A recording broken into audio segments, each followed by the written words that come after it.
Welcome to the Struggle Bubble. That was new this week, Craig. I'm Chad Cutting. And I'm Craig Sergi. And we're back with another episode of the Struggle Bubble. Last week, if you haven't tuned in, Heath Clark dropping absolute knowledge for all of us as a dad, as a coach, as a parent. Go check it out on last week's. This week, no guest. There are a lot of busy people in the world, but we'll get back on that in the coming weeks. So it's just Craig and I. Well, and the guest we are going to have on in the future, who's going to come on today, is at a youth sporting event. And here we are. Surprise, surprise. Well, both of us have a fun weekend planned. So let's just talk about that a little bit, because I think living in the struggle bubble, I'm going to go first because we are currently packing to go to Davis, California, to participate in a soccer tournament for the 2015s. Tomorrow's also opening day for baseball. So in the last 5 years, I wouldn't have been able to miss opening day as president of the Little League. This year, I'm headed out to Davis tonight. We'll spend the night. She plays the first game tomorrow morning, and then not again until kickoff? 1. Kickoff's, I think, 8:30 a.m. Oof. Okay. And then her second game will be around 1 o'clock. Game's about an hour. Theo's baseball game isn't until 5 o'clock. So I think I can check all the boxes and go to Davis, 2 soccer games, 2 hours home, baseball game to round it out. You think I'll make it? That's a long Saturday. I mean, hopefully the travel gods give you some leeway. I mean, nobody's coming back from Tahoe, so fingers crossed. Don't put that out into the ether. I mean, maybe we're going to be attacked by drones. Who knows? I mean, it could be. I don't really read the news, but that could be it. Yeah, that's a long weekend, and gas at $5.40. You are, look at you in a Tesla. Yeah, that's a weekend, dude. Davis. Okay, multiple question marks around why we need to drive a long way for tournaments at this age, but it is what it is. Opening weekend will be awesome. It's cool. It's always a lot of fun bringing the community together and hang out for the weekend or the day, and hopefully I think good weather planned for tomorrow, which is great. But let's talk about that for a second, Craig, on traveling 2 hours for a soccer tournament and trying to breathe in, right, everything that we preach of just be in the moment and enjoy that. But why do we schedule soccer tournaments? Put that coaching hat on of yours, 2 hours away to play teams that we can play 5 minutes away. 3 answers. I'll give you 3. I'll give you one from a director, I'll give you one from a coach, and I'll give you one from an industry. One from the industry is cost and field locations. Generally, if you're running a tournament and you are expecting X amount of teams, fields are an absolute nightmare, as you know, right? We have to share with baseball or lacrosse or whatever. So that's always been the issue, right? When you do a big tournament, you are generally going to be at Morgan Hill or somewhere like that, so you can get everybody at the same location at the same time. From a director standpoint, basically the industry has got to that point where you need to have 2 or 3 tournaments a year for the team and the club to feel accomplished, or other clubs in the area are doing the same. So if you're not keeping up with the Joneses, you're potentially losing players. So that's part of the action point as well. And then from the coach standpoint, it kind of relates to that as well. Like, I have to do X amount of, there's a guaranteed 1 tournament a season, and maybe State Cup's it or a different one, but that's what we're committing to for this team. Again, for me, it's a pill to swallow because depending on the age, right, these kids are young enough where they can bounce back. But I had a conversation actually earlier today. This is where players start hating the game. In my opinion, and there's a great post I got from somebody this week as well. Why is my kid not developing? Well, reality is there was 4 or 5 kids on that team of 9, if you're doing 9v9, that the coach thinks plays the way that their style wants to be. So the remaining 4 are just gap fillers. And it could be, you could call them 1, 2, 3, 4 and change them out with 5, 6, 7, 8. So there's part of that. And again, the coaches are unfortunately positioned that we have to play a certain amount of tournaments and do certain things. And it kind of all just falls into this pool of, as I said, keeping up with the Joneses. And it's a struggle as a coach as well, because all I really want to do is I just want to coach the kids to get better. The winning and the losing, again, shouldn't be a conversation at a certain age point. Are games necessary for 10-year-old kids? classify a game? Are you talking winning, losing, Keeping playing against score, the playing. Let's simplify it. Let's use a tournament. You mentioned we have to get 2 to 3 tournaments in. It's part of the competitive cycle. Why is it part of the competitive cycle? Because everybody wants to compare themselves. You've got social media saying we're the number one in the nation. Then you have different leagues saying, well, we're the best league compared to somebody else. And it's just all about comparison. That's the basis of it. And at some point, yeah, that does come into contention. 10 years old, my opinion, not really. I think if you're doing skill development and you are playing, right, be that internal scrimmage, be that whatever, you're fine. I say in Europe, some countries play 4v4 until they're 10. I don't know if it was a blog post or an Instagram video that came across to say kids don't remember the games themselves right at this stage. When you're older, absolutely. And I mean, coming out of my mouth, which I was super competitive, our grade school got rid of A team and B team and made the teams more equitable. And I was like, this is stupid. We should have the best of the best playing against the best of the best. But you try and peel that back a bit of why. So you put all of this pressure on the game themselves, right? What's the first question we ask a kid? Oh, you played this weekend? Oh, did you win? It's like the default tip of our tongue, no matter what happens. And we're trying to train ourselves away from that, but that's what we want to know. So the kid says, all right, it's only important if I won or lost. I didn't win. So then your second question is, well, how did you play? Well, I've already answered that we lost. If I say I played well, that doesn't make sense. I don't want to say I played poor. So the kid kind of just shuts down and doesn't want to talk about it. So you think about the evolution of it, if the game is about measurement of progress, which you kind of alluded to, of I want to see if the team is stepping up. You kind of get that a little bit, but at what point is too many games defeating the purpose of developing the kids? Because we just talked all last week or last episode about it's the process and the journey. It's the grit and the grind. You can get all of that without playing a game. Now, put it as a measuring stick. You went against this team. But when I look at these tournaments, which are haphazard at best for consistency of talent, we attend a Davis tournament this week. You could have all elite teams and you lose 3 games by a combined 10 goal differential. You come home, you're like, we're the worst team in the tournament. Yeah. You go to the very same location next week. You play copper level teams. And you're like, we're the best team ever. We've won this tournament. But really, the evaluation bar is completely different. Yeah. And it's very strange, and I'll probably piss off quite a few Americans listening. I'd say it's 2 ways. We don't do this in football, right? We play flag. That's now getting super competitive at 7 years old, which is insane. But prior to that, football didn't really engage until you were in high school. You'd already gone through growth or starting to grow. Freshmen never played varsity unless they were exceptional or certain positions. So for some reason in this country, we decided that we should go from 6, 7, and 8 and be competitive, which is mind blowing to me. Basketball, the same kind of thing. It doesn't really get competitive. I mean, my kids obviously didn't play. What's it? The junior JB, the basketball, junior basketball league, whatever it is. But it seems like they don't really count score that much because not every kid can throw the ball up in the air to get it in a basket, right? It is competitive. It's just a game, right? It's a scrimmagey kind of game. So I don't know why in the soccer world we instantly went to competitive levels at 7 and 8 years old. It's still mind-blowing to me. It makes no sense. And then if you look on the world stage, this has done nothing for American soccer, right? They've not won the World Cup. Obviously qualified for the World Cup this time because it's hosted here.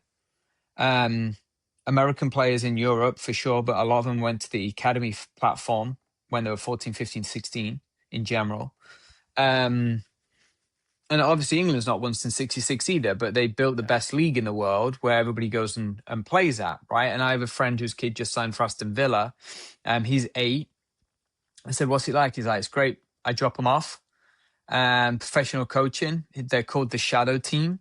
So there's no emphasis around going pro or anything like that. You're just playing with kids at the same level as you in a controlled environment. I said, what's it like for you on the sidelines? He's like, sidelines, we don't enter training grounds. We drop the kids off and go. And I've said this multiple times.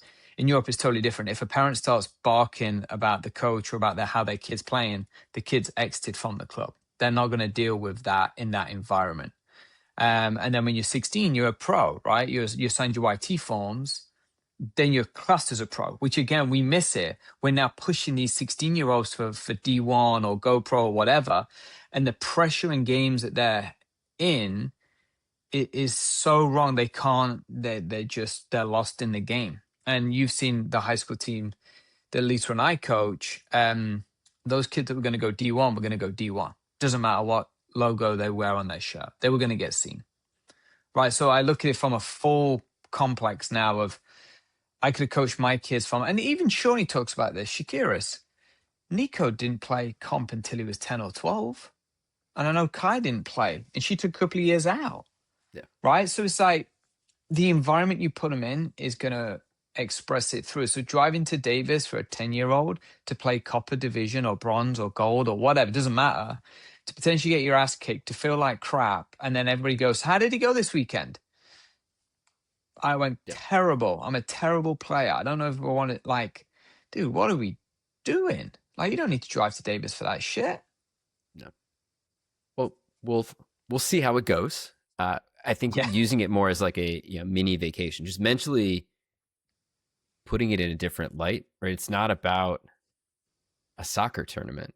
And it's really weird, again, to hear myself say that, because before it's, all right, are we prepared to go to the tournament? We're going to have a great showing. But as we unpeel the onion here and see exactly what are we trying to achieve, if our kids go out there and compete and give it their all, especially in soccer right now, right?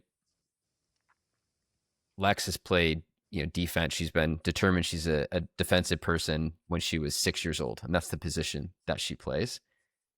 She doesn't have anything to do, with putting the ball in the goal, but she can do her own position. So like success for her isn't the final score. It's, was she able to defend, her position man on and get the ball out and up into a scoring position for her other teammates. And helping her kind of identify what she can control versus what she can't control has been very helpful for that progress. Right? You don't need to be worried about what is not right there in front of you. Play the structure, play the form, build it out the right way, but score's irrelevant. Have the right mindset of what you're trying to get out of this weekend. And honestly, what she's most excited about is she gets mom and dad at a hotel by herself, away from her siblings. She will go to team dinner. She will go to the lunch. She'll get the sweatshirt. That's what she talks about and holds on to. So when we see the parents lined up on the sidelines, screaming their heads off and worried about that final score and having the angst, it's like just refocusing the energy on what matters in that moment, which is just really just being there. Like, that's all you need to do is show up. You're there, win, lose, draw, in support. And I think that's more of what they're going to remember than the final score. I think I said it last week, winning CCS for our high school girls, they'll remember that for the rest of their lives. Yeah. The other stuff two different may spots, or may not, right? But that's, and I think it's important to talk about, I am not anti-competitive. I like keeping score in everything that I do. It just makes the moment more fun. But when I reflect, playing pickup basketball or tennis, or like, you take a step back. Am I really upset about the score right now? And getting the right thing out of it and being present. But I just want to. I think there's a comparison and competitive aspect for us as parents that's coming out in all of this. Oh, so dude, it's all the time. It's all the fucking time. Right, there's a, for baseball's all-star mentality, I think, in dance there's a solo mentality. Is my daughter competing in the right spot? Is she getting the opportunity? And looking left and right, and then I've witnessed, you're comparing 10-year-old versus 10-year-old. 13-year-old versus 13-year-old and pitting everybody against one another for what reason? And we've gotten into this comparison culture, and we had Callie on early, right? Comparison is the thief of joy. Yeah. Just being able to reset. Your kid does not need to be an all-star. Your kid does not need to be the one having the solo every weekend. Your kid needs to be happy and in a place where they can try new things. Well, and we talk about this all the time, right? If you're not happy, you're not going to give it your all. Simple as that. The environment is so critical for success. And if that environment is tarnished or bad, there's absolutely no chance of success. 0%, right? And I talk about dance a lot. I actually spoke to Brett about it this week. I'm like, it's a pretty tough situation being between the ages of 6 and 18 and be a soloist and have 4 people judge you. And that's it. You got 90 seconds to perform. Like, that's pretty tough you could have messed up. The psychological aspects of it are so difficult. And I was like, what do you prefer? They're like, oh, the conventions are the best because we get time with a coach. We get time to perform. We get call outs like, hey, number 7, 15, whatever. You guys come together. You did a great job. Show us this routine again and blah, blah, blah, blah. And I'm like, and the hype of the room is different, right? It's like, again, multiple environments, right? If the coach is engaged and intense and want the best from you and pushes you and congratulates you, totally different dancer comes out. When you're on the stage and 4 people are watching you and there's 200 people in the crowd and there's parents, as in any sport, like, my kid's got to get number 1. My kid's got to get number 1. Like, she's come all this way. And I'm like, all right, like, there are some crazies in every sport. And I'm like, dude, this is an opinionated sport. If that guy at the front only likes tap, then he's only going to mark certain things down, right? So I'm like, it's just these very intense environments. And, there's a couple of kids I know that absolutely are feared going out as solo artists. And we're trying to pump them back up now. Like, dude, it's okay. If you miss and something goes wrong, it doesn't affect who you are, right? You're totally fine. We've got a group dance going forward. You had an off day. It's not a big deal. And I don't even say off day anymore. I just say, it's all good. Did you learn something? Yeah, I should have done this better. I should have. Okay, well, if you're self-critiquing, then I've kind of done 50% of my job or 95% of my job. Like, if you're noticing that the technique was wrong, it's the same in soccer. Obviously, I don't teach dance, but same with soccer. You made a bad pass. I'm not going to call out the bad pass. I'm going to ask you, I think, oh, I missed this or whatever. All right, cool. Remember we talked about, in-step or out-step or whatever it was. And they're like, yeah. And, I talk about our players at the high school a lot. And one of them, the one that's going to Stanford, Ali, she's fantastic, explosive, game changer kind of player. And she looks at me in a few times where she shoots and she's like, fuck, yeah, you're right. I should have gone laces. I should have gone in-step. I should have. And now that's my job, right? It's like, how do I get you to change your thought process? How does it then could become subconscious? My bigger question is, how do we get that through when you've got 50 parents screaming at you? Yeah. Right? They feel like shit. Do they even hear the parents, though? They don't hear the parents until it goes wrong.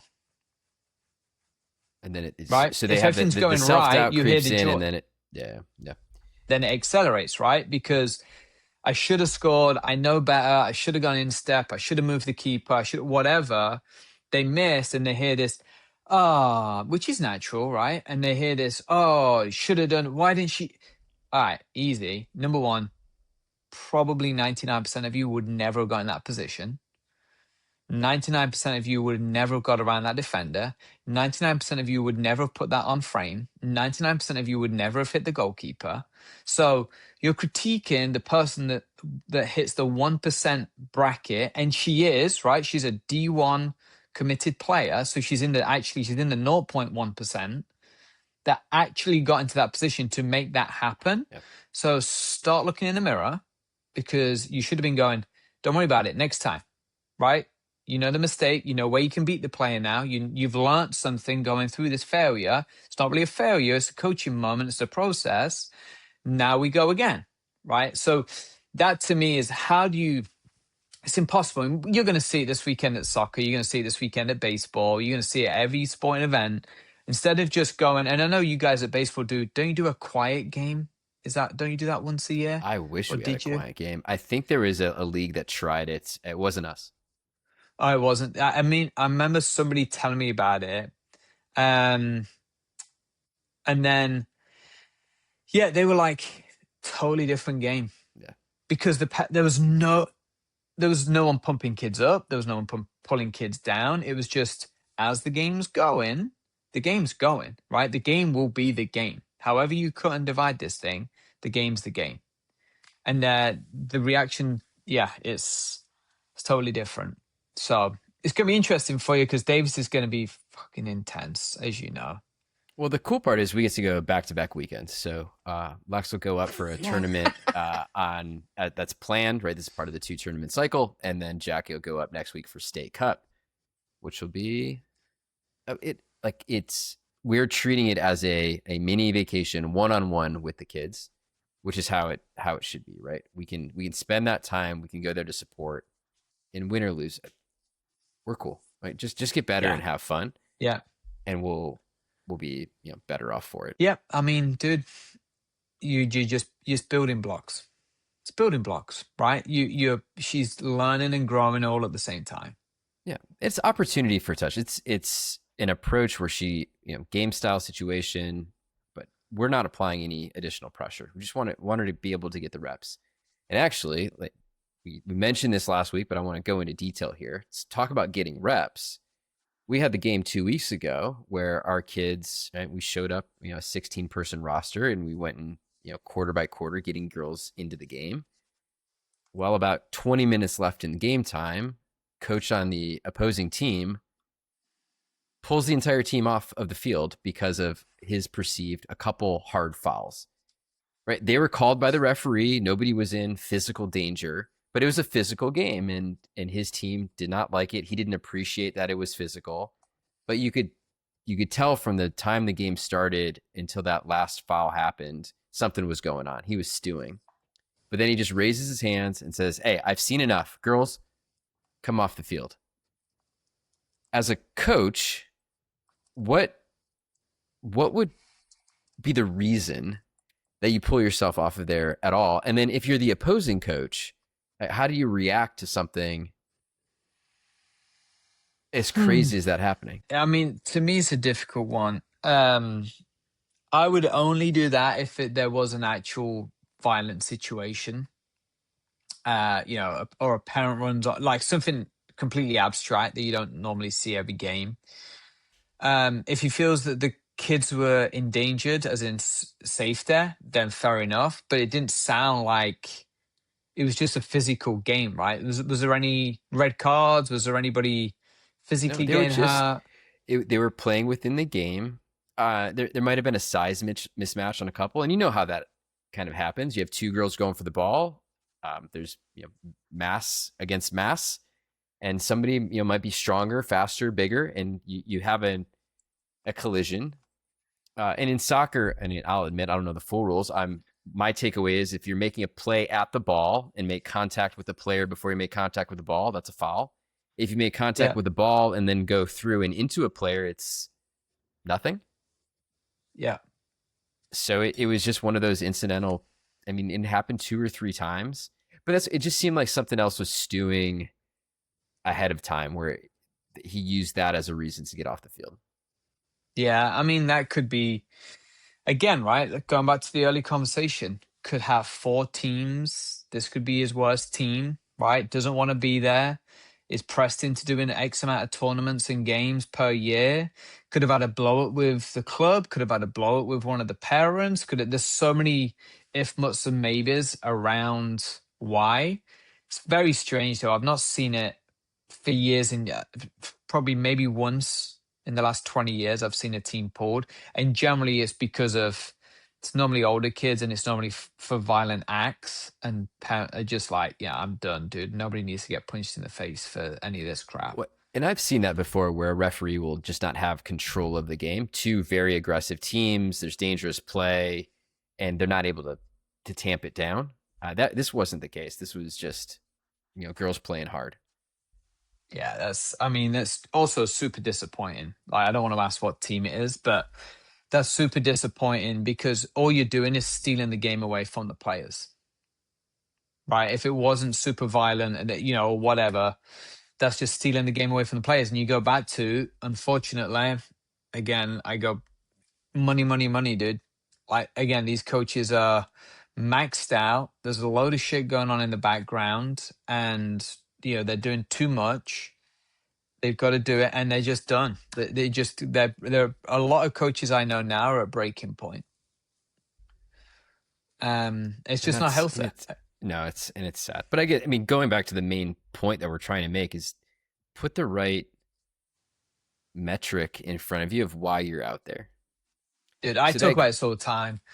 Such bull. Yeah, keep going.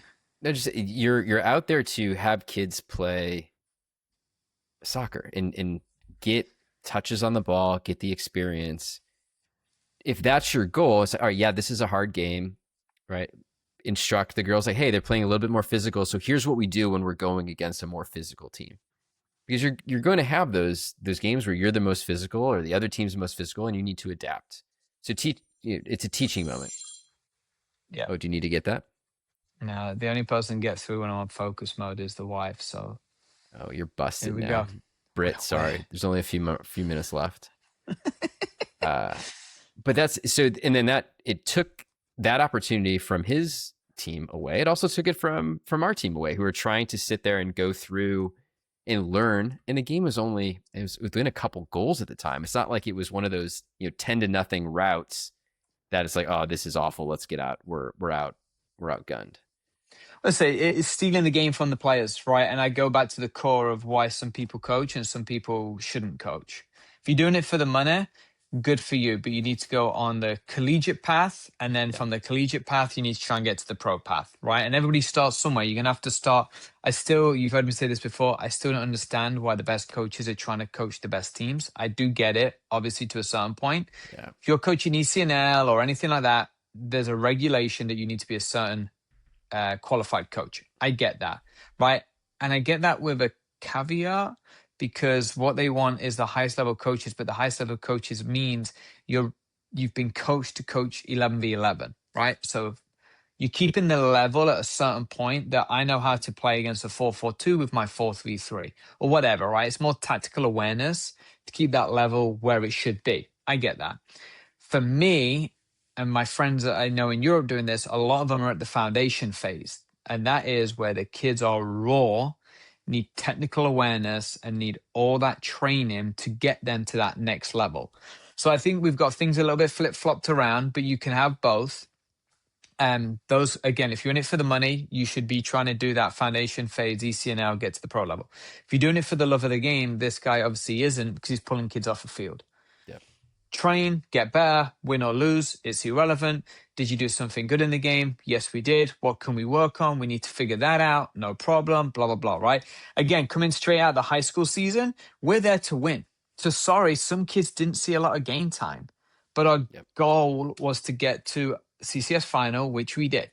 So that means we're there to win it. But everybody signs up knowing this is a cut sport. If you don't make the team, I'm sorry, there is no place for you. You know that walking in. Unfortunately, there's lots of clubs in the area that will sign anyone with 2 legs and 2 arms. You've heard me say this before. And I also think there's a place for those players. Recreation. Team 5 that's playing just local tournaments or the bottom bracket and they're learning the game. Because we don't know by the time they're 12, 13, 14, they could love the game so much they spend 10,000 hours in their backyard and then they accelerate, right? And so just a balancing game. There should be no league that doesn't want, let's say that positively, every league should want a kid to continue to play if they want to play. And there's a spot for that. And the expectations, as parents, we need to monitor that. Somebody coming in raw for their first year shouldn't expect to be playing and shouldn't want to play best of the best. Work your way up and get touches on the ball. Yeah. We talked about that all last season with all of our kids of if you had the opportunity to play on the best team, the team one, and you won every game, but you didn't play a single minute, or you played on the worst team, you played every single minute and lost every single game, which one would you choose? Yeah. And you see the wheels start spinning of, all right, I like winning. I heard winning's fun, but I don't get to play. So, all right, the wheels are spinning there. Now take that to the exact situation, which isn't that extreme. Get touches on the ball, get better every day. And if you see a goal that you want, if you personally, we don't want to set this for our kids. That's another topic I want to talk about. We don't set the goal for our kids to be on team one or to make the all-star team or to be a pro or anything like that. We set it, are you better than yourself yesterday? Yep. All right. If that's the goal and that's who you want to be, you want to improve, great. On the flip side, I won't mention the specific kid or kids in our families. They just want to go out there and play and have fun. And they might not want to put in that extra effort in the backyard right now because that's not important to them and who they are. They don't get that joy that we may have gotten when we were kids. Yep. And that's okay. Yep. Because there's nothing worse than forcing it and them wanting to play for the wrong reasons. Yeah, I'll also say another thing that you do very well. You ask the coach. Well, let me say this two ways because I know the answer here.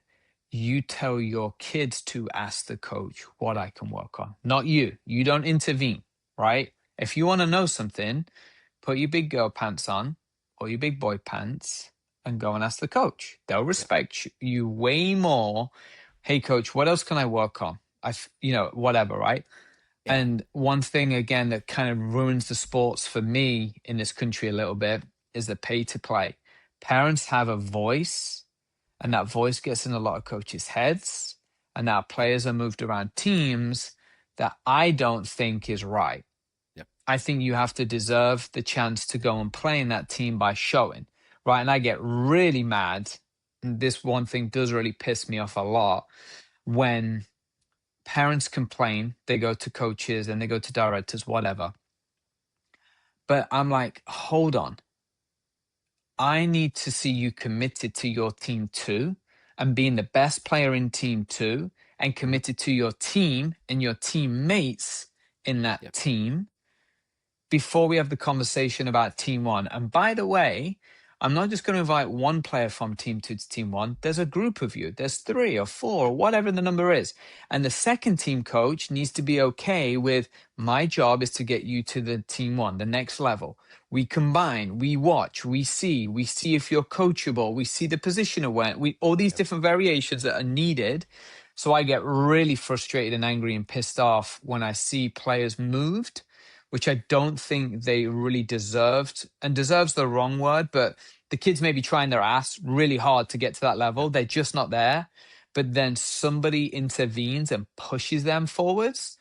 Dude, I have a real big issue with that. And I mean, it goes all the way to the collegiate level, right? The whole USC faking, the water polo players and all that bullshit. Right, dude, stay out the lane. Right? Like, parents, get the fuck out of the way. If they're not there right now, that's okay. Be okay with that. And they may never get there. It goes back to my opening phase.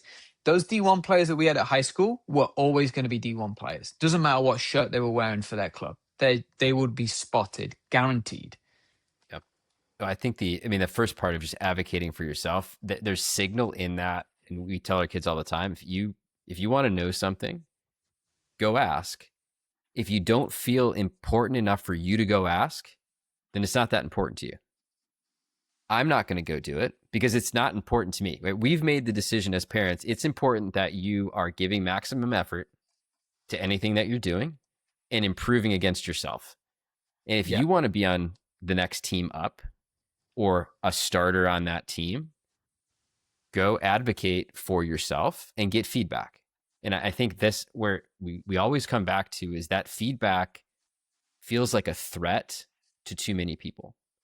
If I tell you the reason you're not on this team or didn't get the promotion or anything else in between, you take that as, oh, I need to be defensive because that can't be true, right? That shatters my self-image of who I am, versus you mentioned coachability. Take the feedback, whether you agree with it or disagree with it, you take the feedback and say, what am I doing that makes that true? And what can I do that makes that false? Well, dude, welcome to life, right? This is what I 100%. think everything when we were kids was you did sport and it kind of set you up for the rest of your life. You're going to get hit, you're going to get knocked down, you got to get back, pick back up, you're going to have to run the extra lap, you're going to have to do the sprint, whatever, right? And now we're putting them in this fucking cotton ball wall of like, hey, it's okay. Like, we'll go and speak. And I do it with school, right? It's probably the same as you. When Chloe has an issue with a teacher or a test or catch up on homework, whatever that is, my dude, send an email. If that's how they communicate, that's their point. Keep sending. They don't reply. How many times do you send an email? Once? Well, dude, Yep. I mean, welcome to my world. I'm in Send it sales. once It on takes Friday at 6 o'clock. yeah, I'm like, welcome to my job. It's 12 touch points, maybe more, with a phone call and a text in between somewhere to try and get some form of communication back. Like, it doesn't happen after one sweep. So, when again, those education points through life, we're stealing, we're robbing it from the kids Yeah. because we feel they all should get to this D1 level. No, dude, let them fail and figure out. And as we know, the best players that do make that D1 have gone through hell and high water and still come out to be that top Yep. level player, That's right? And we're we stealing, we're need our robbing it from the kids. kids. We need our kids to struggle. And that's, I mean, talk about the struggle bubble. We need Yep. to prepare them with the tools to be able to struggle. We're here for them. We understand that it's not the most fun thing, but we can't rescue. And we can't put those we can't take away those opportunities, to your point, for them to advocate for themselves, be uncomfortable, and work through it. Because there is no Well, better feeling than having adversity and then working through it. yeah, I mean, go to the extreme, right? Take the Lindsey Vonns, people like that have come back from major life-threatening injuries, right? Career-ending injuries, and still come back, right? And I always try, and I don't know the research on this.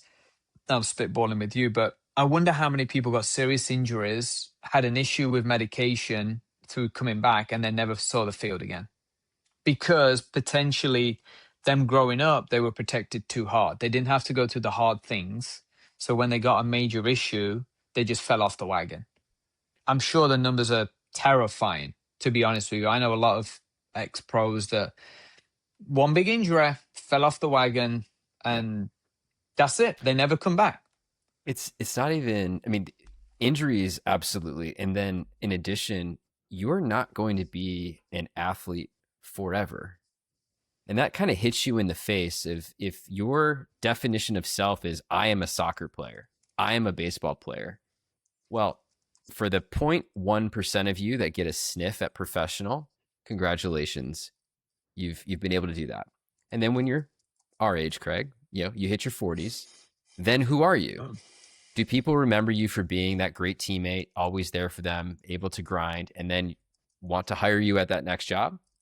And then for everybody else that doesn't make it pro, like, how are you defining yourself as a person? And can you overcome adversity? Do you have the grit? Do you have the grind? Those are the lessons that we're trying to teach. And I think we're missing a lot of those moments that we can, sharpen those skills. Dude, you made the point. When I'm on that bike on the Peloton, it's fucking miserable. Right? But you're so hardened of like, I've got to get through this workout, 20 minutes, 30 minutes, 44, whatever it is. You just grind through it. And you kick on a key point there, and I know we're going probably over now, but I'd love to, again, get some feedback from kids when they see us working out, what they think. Right? Because we're trying to show them a healthy lifestyle, eating, sleeping, working out, all those things. I'd love to see the reaction from the kids because my kids love it. I don't know if you saw that video on Instagram that Brittain posted, me trying to do ballet last week with the I did. thing. I think I'm going to share it to the broader struggle bubble community because your flexibility. So I'm like, I can do it. I got it. I got this. No problem, guys. Give me that TheraBand. I can do. I'm like, my dude. favorite part is I don't know who the kids are in that studio that were walking by while you were trying, but they kind of looked at you like, "Are you going to hurt yourself? Like, should I talk to somebody about what's going to happen?" Kids, but this is my whole point. Like, if I don't go and try it, and you don't, and again, I go back a little bit here to the 99% that didn't even get into that position to make that chance to take that shot, to miss the Yeah. shot. Dude, if I don't try what the kids are doing, right? Who am I to say that technique was incorrect or you need to do better at this? Like, I can't. Dude, my flexibility. I mean, these kids have got their legs up here, and I'm like somewhere, somewhere around here, and I'm like, yeah, that ain't gonna work, You is were it? able to get the rubber band around yourself, and that's all I really saw. Like you did make an attempt, but you hit on that awesome point of when our kids see us struggle, because they put you on a pedestal naturally. Mom, dad, you are the best ever, and then they see you struggle. They see your reaction. Do you give up? Do you blame something else? Do you shed that accountability? Like, oh, it's so and so's fault, or do you take it on? And we talk, I got back into weightlifting, shout out to my nephew and brother-in-law to, bring me back into weightlifting after 25 years of being out of it. It was flipping hard. The last time I lifted in college, I could do all of that. Now it's very humbling to go and say, I can't. So you bring that up to the kids like, well, oh, it's hard. And the feedback is, if it's not hard, you're not getting stronger. If I do 100 reps of air squats and it doesn't hurt, I'm not getting stronger. So that pain, that effort, that grind is when you're getting stronger. And we're trying to just change that mentality of effort over outcome. We've touched on this so much. I feel like a broken record, but you have to live it. Yeah. Well, I hope some parents listen to this. And I know people do, right? People pingers and whatever. One comment before I get on that, Craig, the guy I went skiing with this year, said, yeah, if I'm not falling, I'm not trying.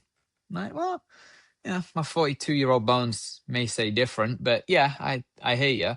That's a But podcast in and of itself. Two Craigs on a hill. yeah, yeah, there's yeah, so Craigs and eggs. That's a whole different conversation. I actually got a text from Nate this week saying he had a proper, and he spelled it Propa, Sunday lunch while he was in England. I said, Nate, it's Thursday, but it's okay. I hope and it said some parents are listening to us, and Nate being one of them. Like, we know that they don't shout at their kids now. Or not now, but they don't shout at their kids while the game's going on. It's after the game. How was it? Did you have fun? Great. Score, whatever. Game's the game. What did you learn? What do you want to do tomorrow? You want to go get something to eat? Like, totally different mind frame. That's been one of the most fun things of all of this is, of the people that are listening, it's that feedback of just having the conversation because we're talking about this. And again, we're competitive individuals that are far from perfect, but having the dialogue that we're having is the most important thing. So that when you are in that moment, you can take that, reflection. I was at a baseball game over the weekend, not my own, just, watching 9, 10-year-old baseball, and a couple of the dads, same thing. Like, you know what? In a previous season, I would have probably screamed and I would have been in this moment. But, thinking about why we're here, the purpose, the perception that we're giving our kids and the example that we're trying to lead. And the funniest part about that is as we're having that conversation down the right field line, a play's happening on the field and the third base coach is absolutely red in the face, screaming at the 9-year-old for not running down the third baseline. Like, we still have a lot of work to do. We should get some struggle bubble swag so that people tune in. So maybe we'll take a riff on that. I don't know about the swag. I think we just need shock collars. Well, it's frowned upon. Yeah. Every time a parent says something stupid, we just shock them. There's no, not enough you're totally electricity in the world. We might as well have a battery company at the same time. No, it's interesting. Again, just talking from the high school experience, Lisa and I very low key, and the kids were like, wow. I'm like, well, guys, what am I going to do? The ref made a call, wrong or right. Me screaming doesn't do shit. The game's it's gonna happen, right? So relax, you guys on the bench. And I think also I actually thought about this through the season. Our bench got a lot calmer as we didn't make noise, right? So it starts to push into and relates to your players. That's identity. Your actions. That is 100% identity and setting the tone. And we have it in baseball. I've seen it in soccer where if you start jawing oh, that calls against us. But we had the kids were doing that this weekend, or they're Yeah. worried about the scoreboard. It's like, let's bring it back to the here and now. What can you Yeah. do in this moment? Does that call change who you are as a soccer player? No. Does it define the other 89 minutes of the game? No. So let's deal with it. Let's get through it, and Control the go controllables. go be an official. We talked about that last week too. You Yeah. think it's Yeah. so easy? Go stand out Yeah. there yourself. Control the controllables, man. Like we can control our bench, we can control our training environment, we can control all of those things. Like just go and make sure you do a good job there. And again, the game will fall out the way the game falls out. There's not a lot you can do about it. A kid woke up, felt a little bit sick.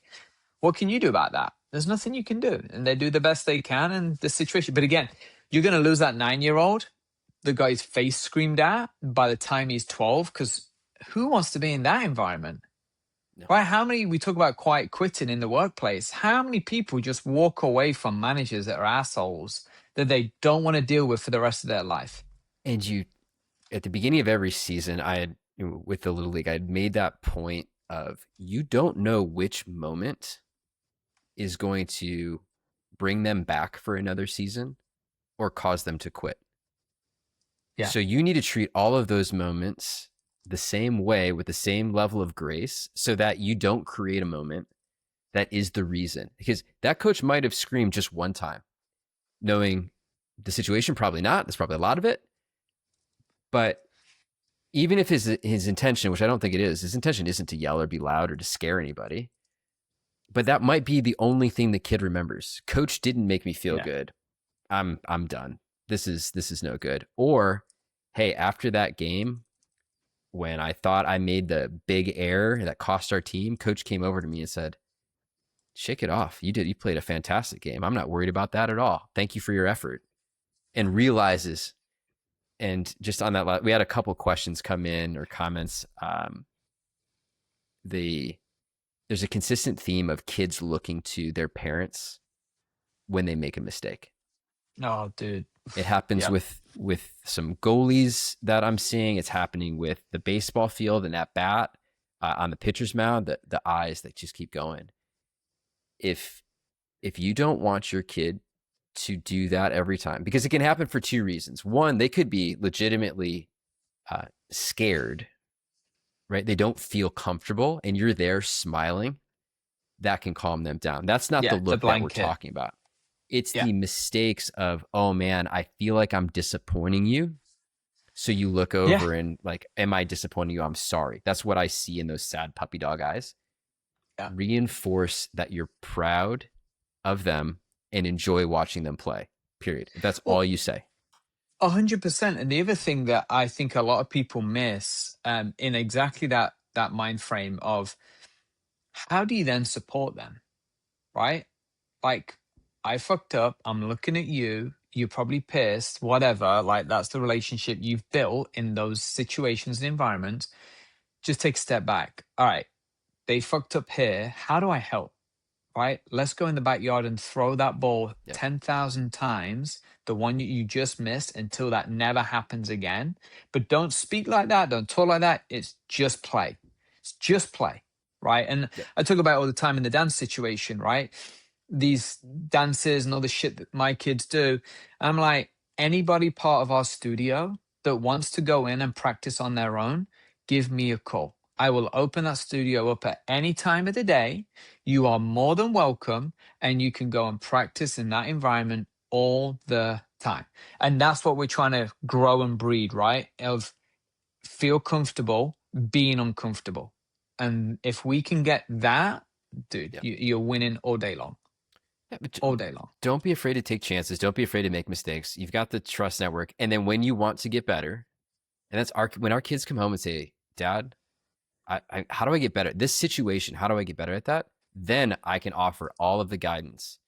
But it's not, I've made it a goal. I am not going to talk about the game or even the practice, really, when I pick them up from practice in that car ride. Hey, what do you want for dinner tonight?